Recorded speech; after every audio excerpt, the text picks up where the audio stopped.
नमस्कार, मैं मेघा हिंदुस्तानी स्वागत करती हूँ आपका माटी के लाल पर। भारतीय जनता पार्टी का ये दोहरा मापदंड कैसा है? मतलब खुद के नेता अगर खुद के बारे में, खुद के पार्टी के बारे में बोल देते हैं, कीचड़ उछाल देते हैं, तो कुछ भी नहीं कहा जाता। वहीं नेता प्रतिपक्ष राहुल गांधी या विपक्ष का कोई भी नेता सरकार से सवाल पूछ लेता है या अपना पॉइंट ऑफ व्यू रख देता है, तो इतनी मिर्ची लग जाती है अंधभक्तों को। अब देखिए ना, राहुल गांधी अमेरिकी दौरे पर है 3 दिवसीय, और वहां पर बहुत से मुद्दे पर राहुल गांधी ने बोला है, चाहे वो बढ़ती बेरोजगारी हो, चीन भारत के संबंध हो, और चाहे वो अल्पसंख्यकों के अधिकारों के बारे में।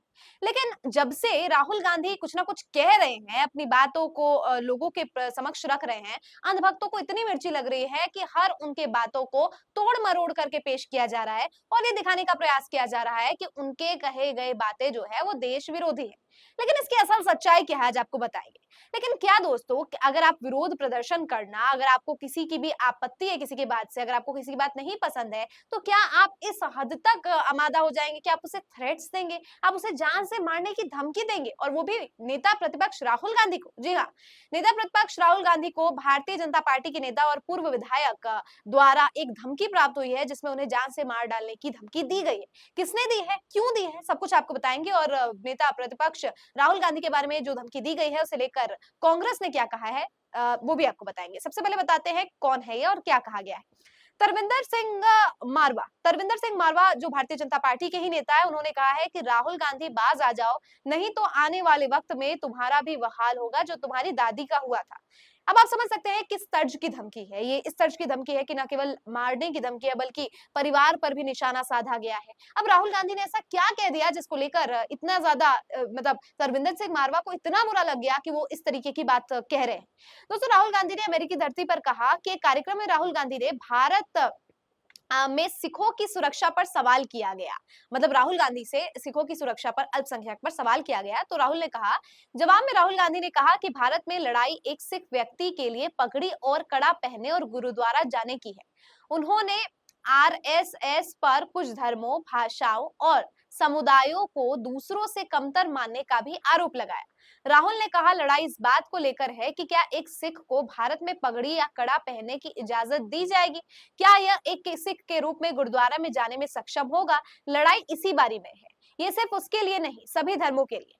अब दोस्तों, यहाँ पर राहुल गांधी जो कह रहे हैं वो लिटरल मीनिंग नहीं है कि सिखों को कड़ा पहनने नहीं दिया जा रहा या उन्हें टर्बन पहनने नहीं दिया जा रहा। बात इस चीज की नहीं है, आप इसको मेटामॉर्फिकली समझिए कि क्या कहने का उद्देश्य है। कहने का मतलब है अल्पसंख्यक जो है उनके अधिकारों की लड़ाई है, और ये केवल सिखों के बारे में नहीं है, ये पारसी, जैन, सभी धर्मों के, अल्पसंख्यक धर्मों के लिए है, जिन्हें उनके अधिकार से वंचित इसीलिए रखा जा रहा है क्योंकि वो अल्पसंख्यक है। अब वंचित मतलब ये नहीं है कि उन्हें कुछ करने नहीं दिया जा रहा है जो उनके धर्म का है, या उन्हें धर्म करने से रोका जा रहा है। हालांकि बहुत से ऐसी जगहों पे ये भी तस्वीर आई है कि कभी मेट्रो में जो है नहीं ले जाने दिया गया हो किरपान, या बहुत सी ऐसी खबरें आई है, लेकिन ये काफी ज्यादा नहीं है, तो इसे हम कम मान कर समझा जा सकता है। लेकिन फिर भी इसे कम है, इसका मतलब ये नहीं है कि ऐसी होती ही नहीं वारदात। लेकिन राहुल गांधी ने जो बात कही है उसका ये मतलब नहीं है कि उन्हें पहनने नहीं दिया जा रहा है या उन्हें अपना कल्चर फॉलो नहीं करने दिया जा रहा है। हालांकि ये भी कुछ हद तक सच है, लेकिन राहुल गांधी के कहने का मतलब है कि अल्पसंख्यक अपने हिसाब से उस तरीके से नहीं जी पा रहे, अल्पसंख्यक जो है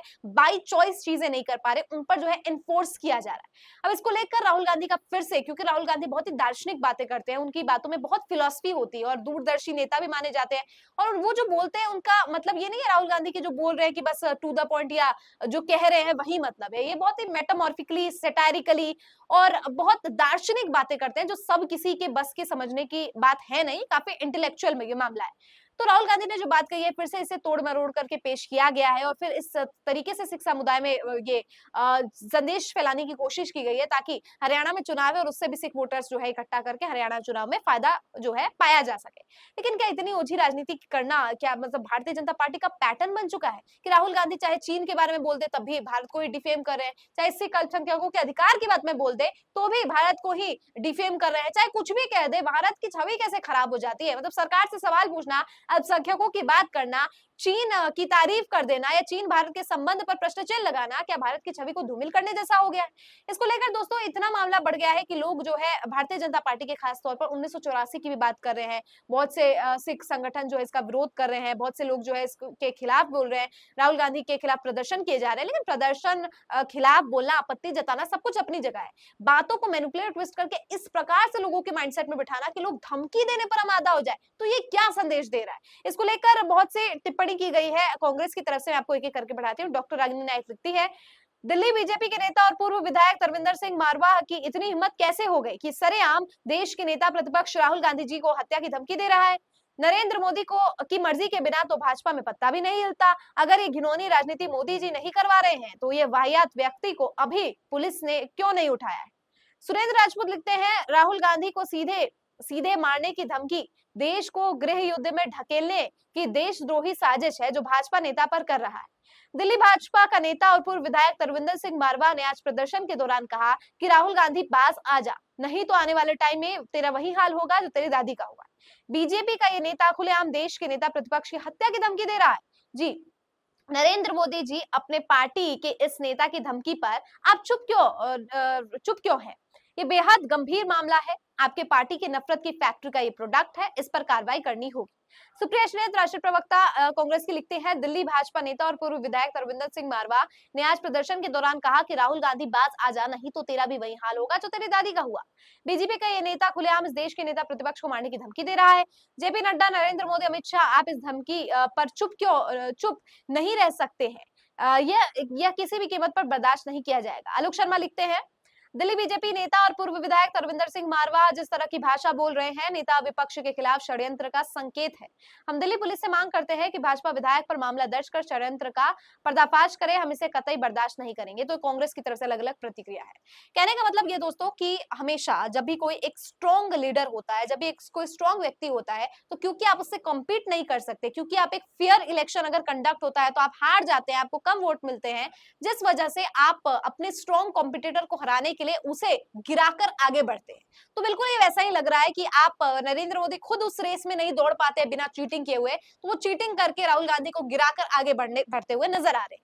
लेकिन क्या दोस्तों, लोकतंत्र आज इस तर्ज पर चला जाएगा कि अपनी राजनीति, अपनी महत्वाकांक्षाओं की पूर्ति के लिए आप दूसरे नेताओं को बदनाम करने के स्तर पर पहुंच जाए? लेकिन बदनाम करना तो एक स्तर पे है, बदनाम करते करते आप उसे जान से मारने की धमकी दे दी। आप इस हद तक जो है पॉलिटिकल रिवेंज पर उतर आए, या पॉलिटिकली आप इतना ज्यादा मोटिवेटेड हो जाए अपने सत्ता को पाने के लिए, सत्ता बचाने के लिए, कि आप इस तरीके का नफरत समाज में फैलाएं। दोस्तों, ये कहां तक जायज है? कमेंट करके बताइए कि राहुल गांधी को धमकी जो दी गई है जान से मारने वाली, उस पर कितनी कार्रवाई होनी चाहिए, और प्रधानमंत्री इसको लेकर चुप क्यों है? भारतीय जनता पार्टी का कोई नेता सामने आकर कोई कुछ बोल क्यों नहीं रहा है? फिलहाल मुझे दीजिए इजाजत और देखते रहिए माटी के लाल। धन्यवाद।